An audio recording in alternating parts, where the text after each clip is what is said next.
I think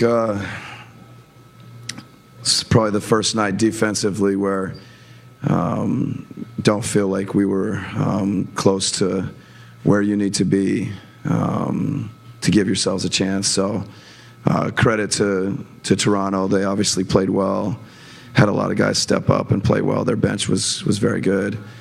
We need to look at the film and see, the areas where we can be better defensively and offensively. We're just going to have to be better. But we're going home, and it's two very good teams. It's going to be a hell of a series.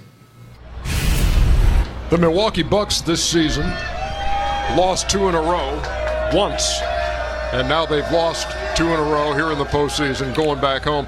I got a question for you, because you always hear coaches say, well, look, we're going to look at the film. When you have a film session, did you always know it was coming, or did you ever learn anything about what you did wrong from watching the game film? Well, if you're a good, experienced team, and Milwaukee is not, you have to look and see. And, the main thing we see is can't give Giannis the ball at the top of the key while they're playing a matchup zone. If they were playing, really close coverage, it'll work. So they may have to do something there. And they got to play a little harder, especially on the road. We know they're going to play well at home. We know the others are going to play well at home. And, hopefully they can get a win. But it's a must-win game for both teams. So without question, Ernie, without question, as you're laughing, he's laughing because they're giving the old Canada.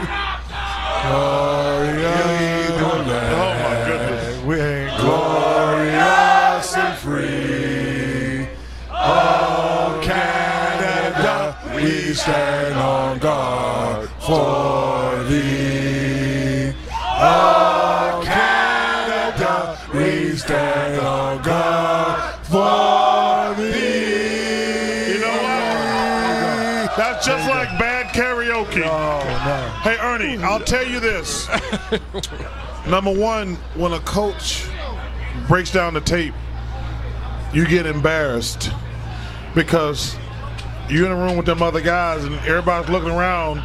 They show your individual mistakes. And you know it's coming. Hey, not all the time. Oh, really? Not all the time. Like sometimes you think you're playing harder than you are. Yes, and sometimes you don't get back, and he says, "Hey, what were you thinking not getting back here?" And the coach blasts you, and that's embarrassing because you're not playing for yourself. You're playing for a team. Right. But I will say there's one thing. Milwaukee did one thing really stupid tonight. What was that? And we talked about it. Why are they still doubling Kawhi? Oh yeah. Like he's suckering them. He is dribbling for them to come double, and that's what get Powell, Kyle Lowry, Marc Gasol all those open shots. Right. I'm sitting there because we're sitting downstairs. We're like, because he's just dribbling. He's not the Kawhi No. Leonard that could attack No, you. he is trying to sucker them. Like, you know what it remind me of, and I'm not bringing myself to come in. When I got old and slow and couldn't play anymore. After your 4th year? Uncalled for. No, it's not. No, like your last year in Boston. Yeah. Last year. Boston. Last year. No, Boston, Philly. Last year. That's the key, though. Boston, last Phoenix, year. Cleveland. No, So you're trying to do it with last smoke year. and mirrors. Yeah, Well, and you're buying it. You're hoping they're stupid enough to keep doubling you. Yeah. And listen, you make him be aggressive. You make him use his energy and wear him down. Don't double him. If you watch that tape, he was not aggressive at all. He was waiting on it. And that would be part of the film session.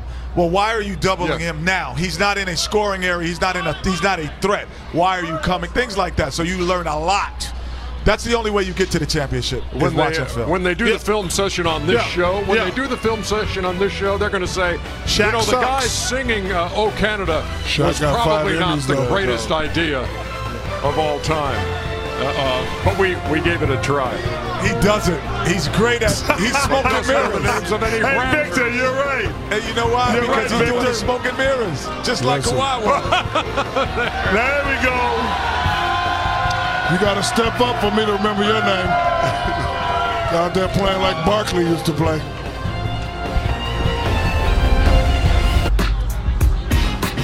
So we have pointed out that the Golden State Warriors are waiting to see who their opponent will be in the NBA Finals. They punched their ticket for the 5th straight year, and you got to go back a long time to find a team that's gone to the finals that many times in a row.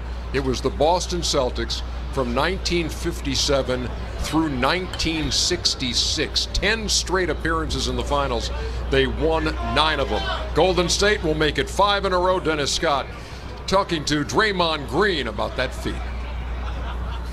Draymond, if I'd have told you that you were going to be on the team to go to 5 straight finals when you come to the NBA, what went through your mind?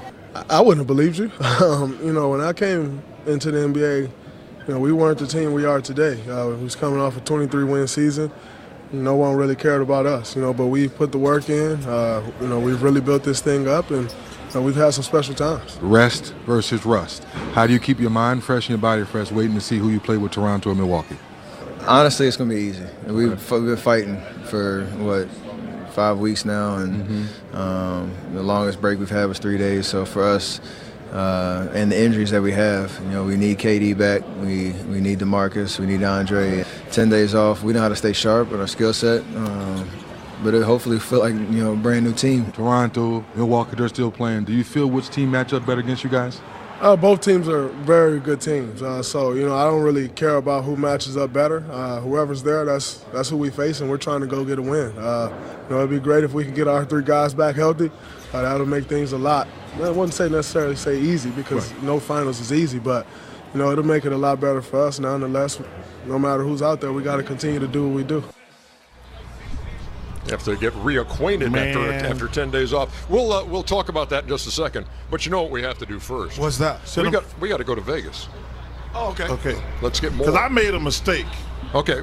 I can't believe that. I'm going to tell you, once you get back from Vegas, I'll tell you. Vegas.